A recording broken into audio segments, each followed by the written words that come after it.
So we've been talking about those fears that loom giant-like in our lives. These fears that we experience are no more or less real or dangerous than Og was to Moses, no less formidable than Ahiman and Sheshai and Talmai were in Hebron. In both Moses and Caleb's case, they faced one particular giant. There was one particular giant that loomed over Moses and Caleb, and that was the impact of old age. And in Caleb's case, in addition to fighting giants in his old age, he faced the giant of prejudice and exclusion. He was a Gentile dog aspiring to Abraham's promise. And both Abraham and Moses faced the weight of peer pressure and of a whole nation's collected, concentrated fear. But tonight what we want to do is we want to consider a man who faced not the same thing, something a little bit different. He faced a terrible choice. And it appears that our character for tonight was willing to stand up to the greatest giant in history, the biggest, the toughest, the meanest of them all. All of the giants, as it seems, trace their lineage back to the dead giants before the flood. We looked at this, didn't we, in our first evening, and we saw how the general term for giants is not actually a description of giantism at all, but rather that word Rephaim meant the dead ones, the walking shades of long dead monsters. That's what that word meant. The reanimated corpses of the giants who had died in the flood, the Nephilim, the Gibborim, as Genesis chapter 6 calls them, of Noah's day. These had all died. And yet, when people looked at this staggering, horrifying, monstrous height of giants, they saw in them some reflection of something they felt should have died in the flood. Those giants of before the flood, well, Nimrod in many ways stands head and shoulders above all of them. He took his cue from these mighty pre-flood giants, these men of renown, as Genesis 6 calls them. And even though he too, Nimrod, has now been dead for 4,000 years or so, the tower that he built still casts long shadows. And again, most of us will be familiar with this imagery, a picture of the government buildings of the EU in Brussels. And they modelled them upon Nimrod's tower, the Tower of Babel, and they saw themselves as reversing what had happened because the angels were at work at the time of Nimrod. In effect, redoing Nimrod's work. Nimrod, the memory of Nimrod lives on, doesn't it? The kingdom that he established, it lives on, and its kings are inspired by Nimrod's greatness to repeat what he achieved. Of all the giants, historically, politically, there are none so significant, none who changed history the way that Nimrod has. And the man who faced him, the hero of faith who risked isolation and exclusion and hatred, perhaps even death, we're told, to rebuke this giant, was a brother named Eber. Now, tonight we're going to be looking at Genesis 10 primarily, and it's early in the Bible. This is the most ancient of records, and so it is threadbare, it's Spartan. And so we're going to find there is detail perhaps lost, not necessary detail, but detail that we would like. And so we're going to have to thread our story together. We know the context of Genesis 10. Genesis 10 is obviously the chapter just after the story of Noah and the ark. It's the what happens next, the PS, the coda to the flood that drowned the planet. And while it seems like Genesis 10 reads just like a list of names, and Incidentally, it was an absolute delight to hear those names read and to force someone to labour through all of those long names. Thank you for that. While this chapter seems like a great big long list of names, it conceals within it the stories of Nimrod and of Eber, the giant and the giant's enemy. In Genesis chapter 9, Noah and the other 7 with him leave the ark, saved, as it were, by water, says Peter, and they step into a pristine new world, a world unstained by the crimes of the giants, the Nephilim. But before long, as we'll discover, the lessons of the flood will be forgotten. Or more pointedly, the lessons of the flood were to be rejected as men began to rage against the constraints of a life of faith and of service, and to chafe against the life lived under the shadow. A life lived under the shadow. Not the shadow, the rainbow, pardon me. A life lived under the rainbow. And that might seem like a bit of a funny thing to say. A life lived under the rainbow. How could that possibly chafe? How could you chafe against the life lived under something that you can never get to? Well, we remember that the rainbow given in Genesis chapter 9 was there to mark God's solemn covenant to never again destroy all life with a flood. It's a beautiful symbol, a symbol that our Lord will very soon reclaim, a symbol of the eternal promise of divine care. And yet it seems that to many it had become a symbol of God's watchful eye. And I hope you'll forgive this piece of contemporary media. It's very, very apt, which is why I've chosen it. In the story of The Lord of the Rings by Tolkien, there's an evil wizard who casts this spell of a giant eye, Sauron's eye, that sees everywhere, that judges everywhere. I think this is an apt symbol for the way people viewed God at this time. Each time the clouds built up and the rain fell, they felt threatened and fearful. And each time they saw the rainbow appear, they grudgingly felt forced and compelled to live a life they didn't want to leave. They felt forced to be good in case the clouds came in anger. These were people who did not believe the promise of the cloud. The promise of the rainbow. And they saw only in it an angry God watching, warning, forcing them to be good. They wanted to live the lives that they wanted to live, and yet they felt threatened by this vast, multi-hued eye in the sky. And we know they felt this way because across the globe, legends linger.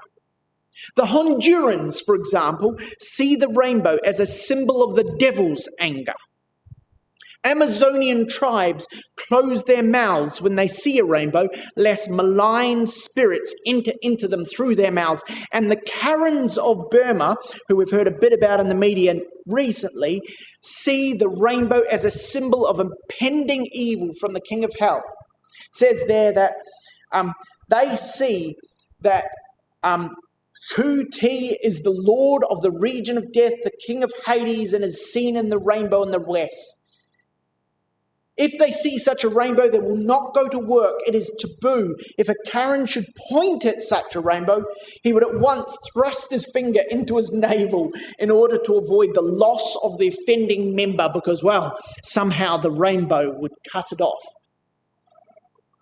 Not a positive perspective on the rainbow. But we can see in these old legends something that is ancient, it's confused, but it is a memory of the flood. and of their fear that God would judge again when the rainbow came. And in many of these, we can feel a tone of oppression.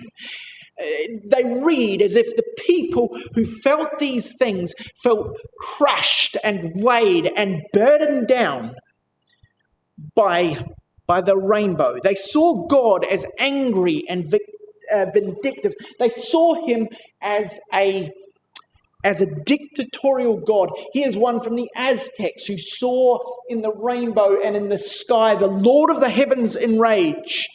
Perhaps for me, the clearest is this one from the Pacific Islands. There's a tradition in the Pacific Islands that the heavens were originally so close to the earth that men could not walk, but were compelled to crawl under the heavens. This was found to be a very serious evil. Makes sense. I wouldn't have enjoyed that. But at length, an individual conceived the sublime idea of elevating the heavens to a more convenient height. For this purpose, he put forth his utmost energy, and by the first effort, he lifted it up to the height of a particular plant. He then rested because that was an exhausting task, and then by a second effort, he lifted the heavens to the height of a tree as big as a sycamore. By the third attempt, he carried the heavens up to the height of the mountains. And then finally, after a long relapse, and by the most prodigious effort, he elevated the heavens to their present position. For this, as a mighty benefactor of humankind, this individual was deified, was made a god. And up to the moment Christianity was embraced by the Pacific Islanders, they believed that this man should be called the elevator of the heavens. Can you see what's going on there? These people have this distant, broken, confused memory, but it's a memory of having to crawl under a sky that was hanging low over them in threatening ways until one man, one wonderful human being, took those angry skies away. Buried in the memory of races are fragments of the flood, of God as oppressive and angry, weighing them down, and of the elevator of the heavens who saved them all, a man who we know as Nimrod. So in Genesis chapter 10, what we've got a long list of names. It lists, doesn't it, the descendants of Noah, his children, his great-great-grandchildren, and so on, down through the eras. It lists whose son was who and where they ended up. And it gives us, effectively, a lineage of the nations. Among these, there were some who strove to keep walking with God. And there were others who wanted to walk away, to be freed from God. It's a chapter full of lots of names, isn't it? Lots of names and lots of places. But I don't know if you've noticed, but as you read through, there are only two names about which we're given any more than just an identity. Only two names have any story attached to them.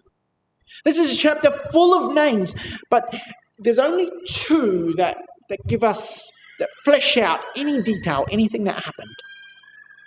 And in both the instances of these names, the ancestor, the patriarch of their family line, is distinguished by the descendant rather than the other way round.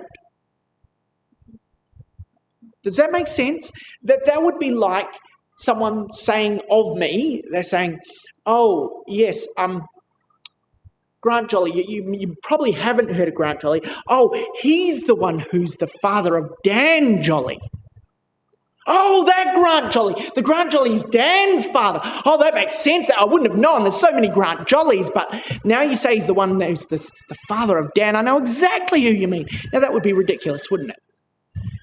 The father is not distinguished by the son, but the other way around in biblical chronology. And yet, in these two instances, that's exactly what happens. Have a look at verse 8. It says in verse 8, and Cush begat Nimrod. Cush begat Nimrod. Except that he didn't.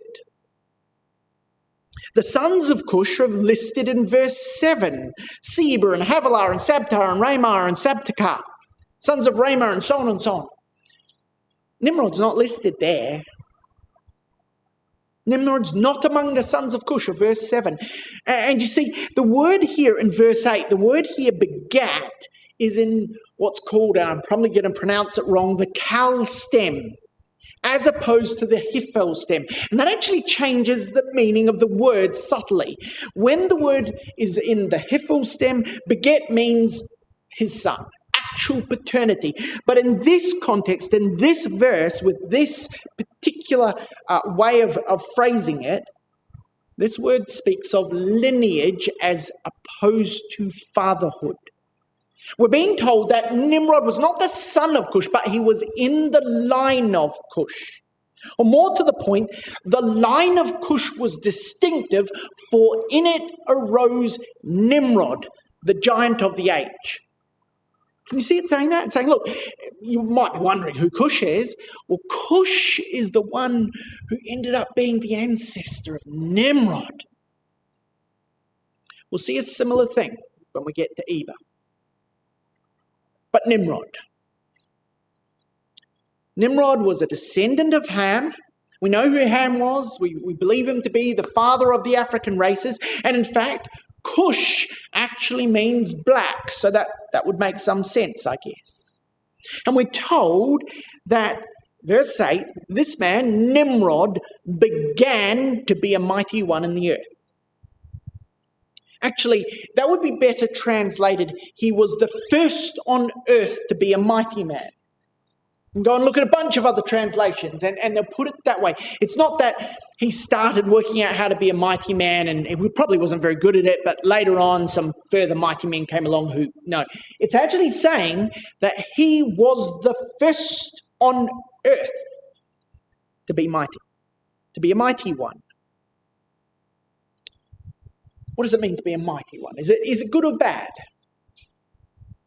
Well, the phrase here used for mighty one, Gibborim, is used for both good and bad mighty people. But because of where this reference is placed, because it's here so early in Genesis, and in fact, in Genesis 10, we have no doubt as to what Moses is thinking. Because you see, he's only got one precedent. By the time his readers got to this point and read the word Gibborim, there was only one other Gibborim they could refer to so far in his book. These were the Gibborim who died in the flood. The mighty heroes. That's our word, Gibborim. The mighty heroes of old, the famous men, the giants.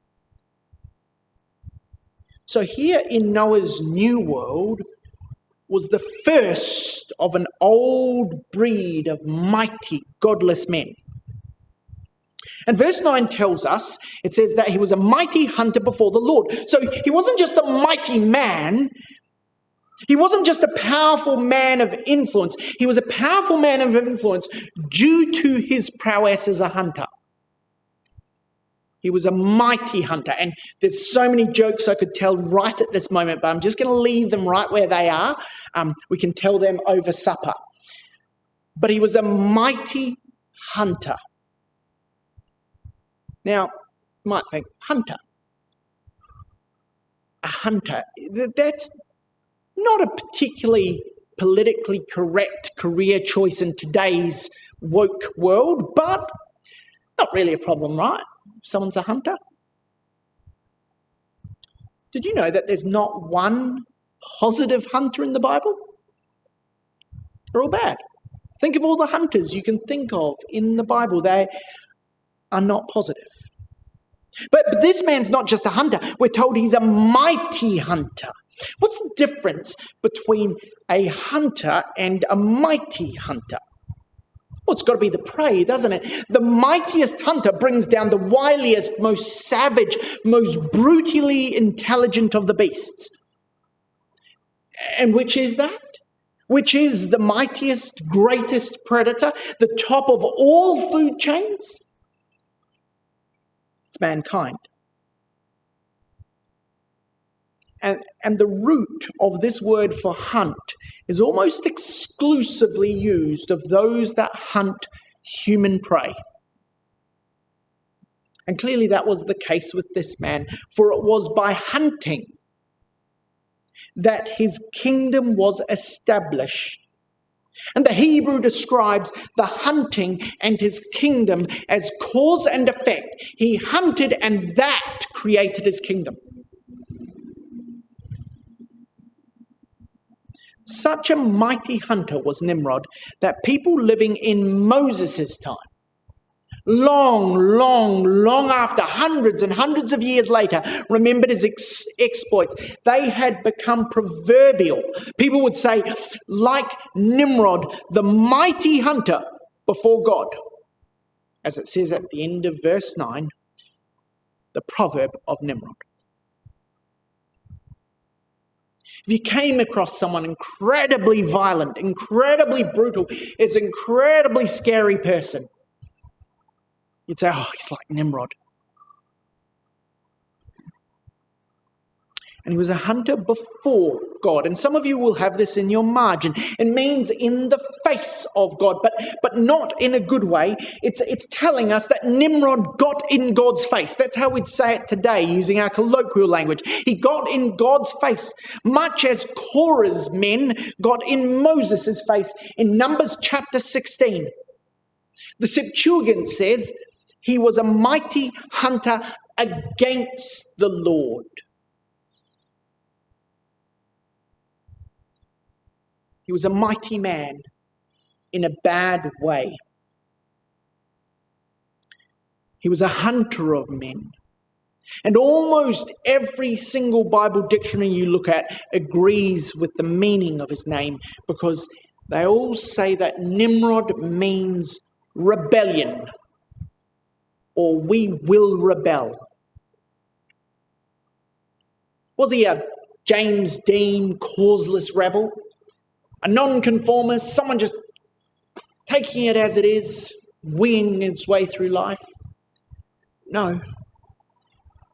He had a purpose. He was a rebel against God. Here's what Keelan Delitzsch say. The name itself, Nimrod, comes from the phrase, we will revolt, and it points to some violent resistance to God. It is so characteristic that it can only have been given by his contemporaries and thus become a proper name. In other words, he had another name.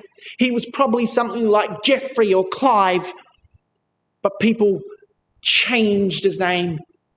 He became Clive, rebel against God, and eventually he became just rebel against God. And so we come to the 12-cubit question. Was Nimrod a giant? Clearly, he was a man gifted with physical prowess that enabled him to build a kingdom around his personal might. As we've already noted, he began to be a mighty man, a Gibberim, a hero. And that word is used of both the Nephilim in Genesis chapter 6, verse 4, and also it's used of Goliath in 1 Samuel 17, verse 51. So that phrase Gibberim is used of both the Nephilim and of Goliath. But it's also used of many other mighty, non-giant men. So the fact that he's a Gibberim does not tell us that he was a giant. The Septuagint, the Bible that our Lord predominantly used, says this: thus Cush begot Nimrod. He began to be a giant upon the earth. To my mind, that's still not compelling proof that he was actually a giant. But I think we can safely say that he became one. Firstly, in the eyes of his contemporaries, he became the biggest, the most important man in all the world, a titan in politics, in religion, and in warfare. And some of you will remember this very old article, but it makes the point. This was the sort of giant that Nimrod was. A giant of industry, a titan astride the world. an Elon Musk, a Bezos, a Gates, but worse. And he cast a long shadow, a shadow that still falls across the globe today. He built an empire that lasts till our era and beyond. He was a man of giant aspirations. But secondly, in verse 8, we're told that he was the first on earth to be a mighty one. Now, clearly, he's not the first in sense of time, because, well, the Nephilim had already been mighty ones before him. There'd already been mighty ones in the earth. So he's not first in terms of history. No, he was the first in rank. He was the one who became the top-ranked mighty one, the first on the leaderboard of dictators and strongmen. In fact, you know, the ancient memory of Nimrod and the stories that surround him were copied out of the culture and the nation of Asher that Nimrod created into many other peoples and nations. Many other cultures and races remembered and thought fondly of the time of Nimrod and his great exploits. The Greeks, for example, identified him as the mighty hunter Orion. Here's a piece of poetry from Virgil, about 800 BC, 800 years before Christ. And he's described here as a constellation, a giant in the stars. But not just any constellation. If you go and look at Orion, you'll see that he's a hunter with a hound.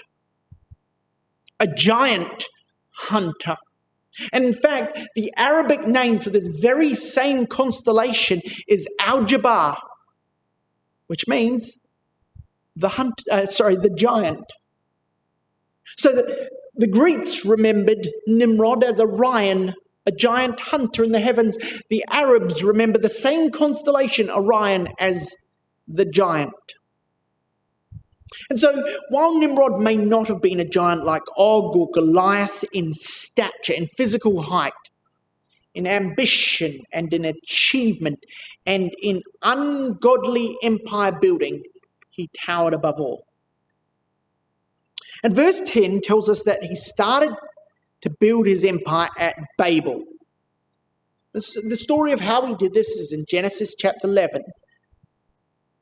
Was an empire that was started through his accomplishments as a manhunter, as a rebel and a man of renown. He was a character who had 3 fields of endeavor through which he built his kingdom and his dynasty. And he started with Babel, or Babylon, the gate of God, as it means in some languages, in Babylonian. But that's not where he ended his kingdom building, because verse 11 says, out of that land he went forth to Asher and built Nineveh and the city of Rehoboth and Calah and Rezin between Nineveh and Calah, the same as a great city. So from there he went to a land that would later be called Assyria, and he built Nineveh.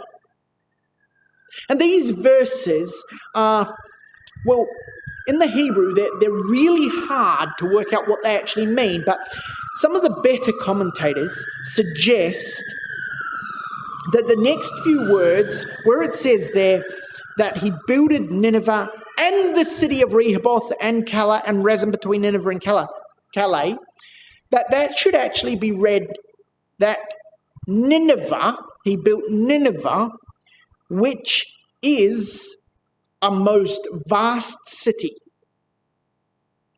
So what we're being told is he built several other cities, but here in these verses, his epitaph is that he built Rezin between Nineveh and Calais, all 3 of which combined to form that great city, Nineveh. So he built Nineveh, which included Rehoboth and Calais, and Rezin was between Nineveh and Calais, but all combined, they are that great city, Nineveh. Not a great city. This man built Babylon. And when that project was stopped by God, he went and built the great city. A city made of 3 parts: Rezin, Calais, and Nineveh. And 4,000 years later, what Nimrod started with Babylon and perfected at Nineveh will finally fall, intriguingly, in 3 parts. Genesis 11 tells us the story of the building of this empire, the building of Babel. And it's clear from Genesis chapter 11 that lots of people were involved in this project. But what Genesis 10 confirms for us was that Nimrod was the architect of all that started at Babylon. He was the thought leader. Have a look at Genesis chapter 11 and verse 4. It says there, the people said, "Go to, let us build us a city and a tower whose top may reach unto heaven. Let us make us a name, lest we be scattered abroad upon the face of the whole earth." So what we're told in this verse is that there were several goals in building Babel, and particularly the Tower of Babel. Firstly, they wanted to reach heaven. What does that mean? Well, they were looking to wrest control of their lives away from the God of the rainbow. What they wanted to do was have a tower so high that they could place a man on its pinnacle, and he up there, level and eye to eye with God, would be able to remonstrate with God and take God on in God's own domain. They would be able to take back control from the rainbow. And you'll notice, if you've got a King James Oxford, that where it says the top may reach unto heaven, that phrase "may reach" is in italics. And that's because it's supplied. It was needed to make the sentence make sense in English, but it's not there in the original language. You see, this leaves us with a bit of doubt about this verse. It could be read a couple of ways. One of them is a tower whose top is in heaven. And that would make sense. The Tower of Babel was called the Gate of Heaven. And it suggested that its top was adorned with the horoscope, man's attempt to predict and control his own destiny with the stars. So there's a couple of alternatives there. Either they wanted to build one tall enough that they could shout God down from where they stood, or alternatively, they decorated it with the heavens so that they could predict using the stars their lives and take away control from God. That's what people do when they look at a horoscope. Mars is rising in the house of Jupiter this week. It is a good day for cheese sandwiches. And we go, "Oh, thank goodness. I was almost about to make one of peanut butter." Cheese it is. And we take control away from any other force or power which might dictate our decisions. Whatever they did, whether they were building a tall tower or they were building a tower decorated with the heavens, Nimrod's plan is clear. He planned to dethrone God. And the other goal in this verse, it says, is, "Let us make us a name." In the Hebrew, that's the word Shem. This is the biblical version of a Freudian slip. Nimrod planned to replace Shem. Well, who is Shem? Well, Noah had appointed Shem as the priest of the Most High God. He was the most senior spiritual leader in the service of Yahweh in all the world. And Nimrod planned to replace Shem, make himself a Shem, and enthrone himself on high, establishing himself not just as high priest, but as deity in one. He would replace God from the top of the tower, and he would build a priesthood that would allow him to eradicate all that Shem said. He would replace the God of the rainbow with a God they understood, a God who would let these people live exactly how they wanted. You know, Josephus wrote this, and I think this is really interesting. Josephus says of Nimrod, he persuaded them not to ascribe it to God, but to believe it was their own courage which procured their happiness. Nimrod, though a godless tyrant, promoted the fiction that happiness is something that we can achieve. Happiness is something that is gotten through what we do. That's what Nimrod said. It's not due to God's goodness. Oh no, it's due to our own efforts. And more in the world around us, and sadly, occasionally in the ecclesia, we hear this language. I want to live my best life. I want to be my best self. Turn over for a moment. We've been in the same passage for too long. Let's turn over to Colossians chapter 3. Nimrod said, your own courage will win you happiness. You can do it. Stand up for yourself because you're worth it. Colossians chapter 3, this is a fantastic passage. Verse 2, set your affections on things above, not on things on the earth. For ye are dead, and your life is hid in Christ. When Christ, who is our life, shall appear, then shall ye also appear with him in glory. Do you see the point of that? And particularly young people, can you see the point of what Paul is teaching us in this passage? He says, when Christ, who is our life, shall appear. In other words, we don't have a life. We don't have a best self. There isn't a me. Not in any way that matters or is meaningful. We are dead. Christ is our life. But what Nimrod said is, oh, you'll be happy when you get rich. You'll be happy when you lose 5 kilograms. You'll be happy when you find yourself. You'll be happy when you finish this tower. And he promoted a focus on self.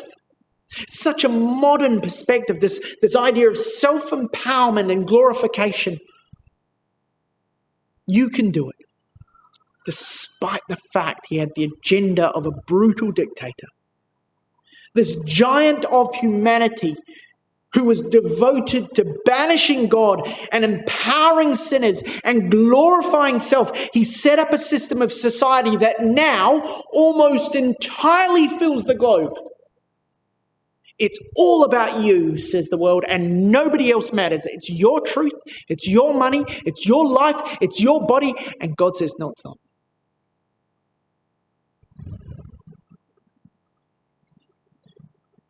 And that's Nimrod's legacy.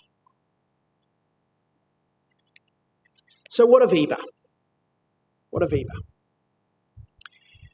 Well, Eber first shows up in Genesis 10, verse 21. So let's go there.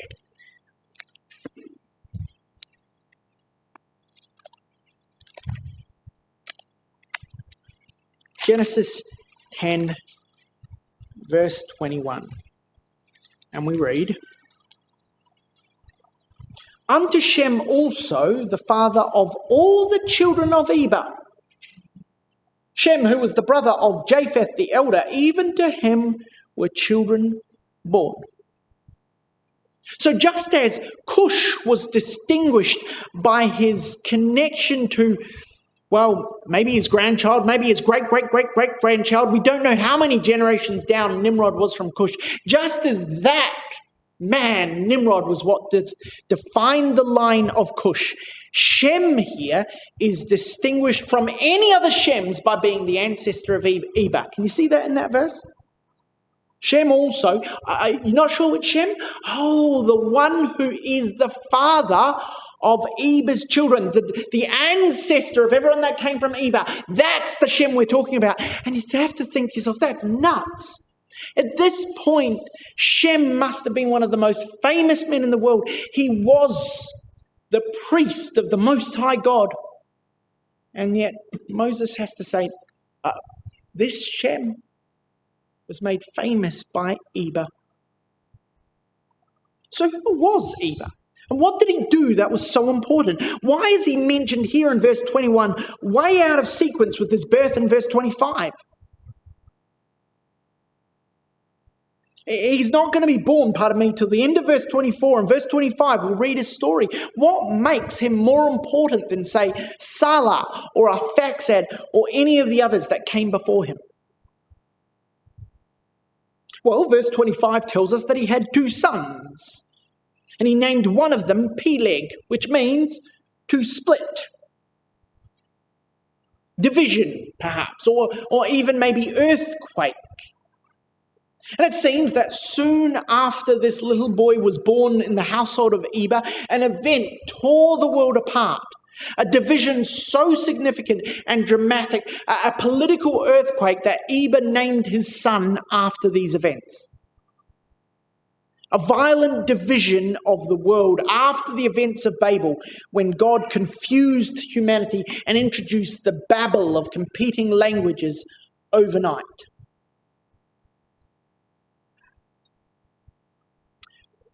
Maybe that's what happened. But if that is what happened, when you think about it, just naming your son hardly qualifies as an event worthy of the attention given to Eber. Oh, he named his son Zion. So what? What was it he actually did? Well, the only clue we have lies in his name. His name is Eber, and it means beyond, to have crossed over to the other side. And I think this is what Eber did that made him worthy of notice, worthy of Moses' recollection hundreds of years later. You see, I think Eber picked a side. The other side. To who? Well, to Nimrod, of course. In the face of a godless, violent man, a hunting rebel, a man who had the whole world in the palm of his hand, Eber, I believe, publicly chose the other side. And it appears he did it alone. Look at what it says in verse 1 of chapter 11. And the whole earth was of one language and one speech. Now, think, all right, what does that mean? Well, it seems to be saying that everybody, at least in the area of Babel where Eber lived, was on board with Nimrod's God replacement plan. They had one language, one speech. They're all heading in the same direction. But when you think about it, why say one language and one speech? That seems to be saying the same thing. They had one speech, they had one speech. Well, speech speaks of the thought process, the subjects about which we communicate. And language is obviously the words that we use, the syntax. So the whole world had one language and one thought process, one mind. So much so that in verse 6, when the angels and God observe the situation, they say, this people is one. They had one plan to build Babel, the gateway for a new God to enter, but not Eber. Eber made a stand and crossed over. He made a choice so obviously, so clearly articulated that he changed everybody's memory, everybody's recollection of who he was. Afterwards, people would say, Eber, that's right, he's the guy who changed sides. In fact, his stand was so significant that when Moses wrote the record of the children of Shem, 9 generations, thousands, even tens of thousands of descendants, of all of those descendants, the one that Moses flagged as the best reflection of the character of the priest of the Most High's family, of Shem's family, the mascot of the family of this man who was called the Blessed of Yahweh, Shem, the Blessed of Yahweh, the one who truly lived the spirit of Shem. It was Eber, the one who changed sides and left Team Nimrod. And I want us to realize as we finish what a terrifying giant of a choice that was. All the world, the whole earth was one, marching, as it were, in rank behind Nimrod. This was not a stand that could be overlooked in an age of general nonconformity. They wouldn't just sort of go, oh, that's Eber. He's got a spinning wheel in the age of Spotlight and Kmart. What a weirdo. And leave it at that. Now, it wasn't something like that. Nor was it a stand like Israel Folau's or Margaret Court's. Risky, yes. Career limiting, perhaps. But still one that many would agree with.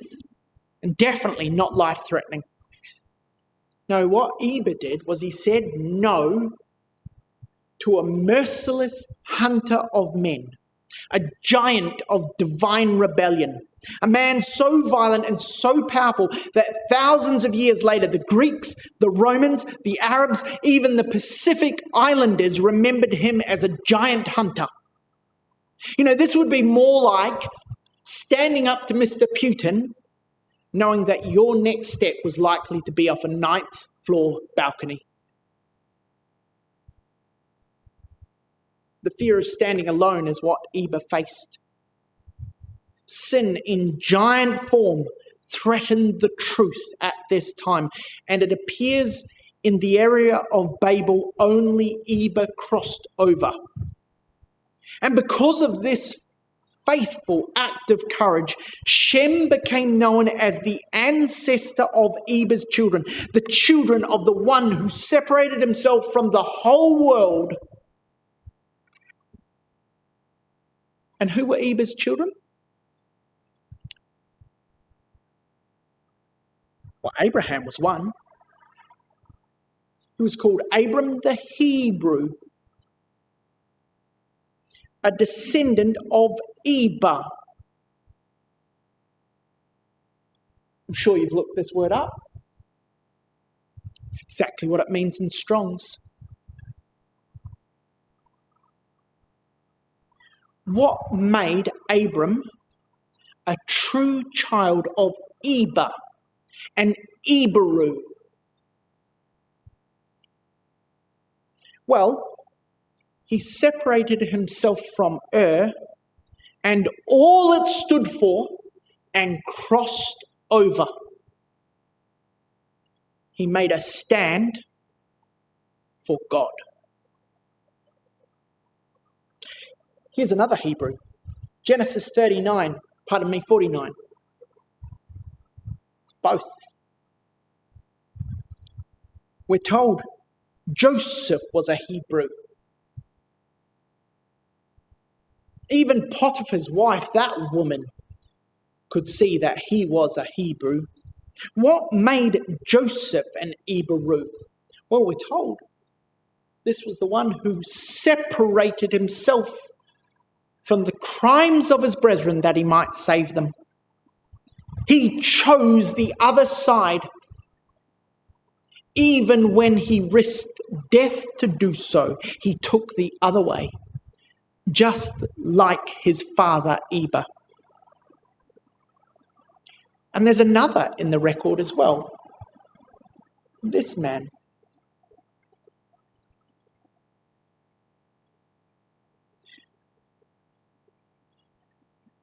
And they said, everyone to his fellow, come, let us cast lots. And the lot fell upon Jonah. He was the one who'd caused the storm. They said unto him, tell us, we pray thee, for whose cause is this evil upon us? What is your occupation? Whence come you? What is thy country? What people art thou? 20 questions on the deck of a sinking ship. Here's his answers. Answer number 1, I am an Eberu. I fear Yahweh, God of heaven, that made the sea and the dry land. What made this man an Eber? Well, what was he doing? Well, you see, when you think about this passage, the last time someone was called an Eber in the chronology, David had not yet been declared king.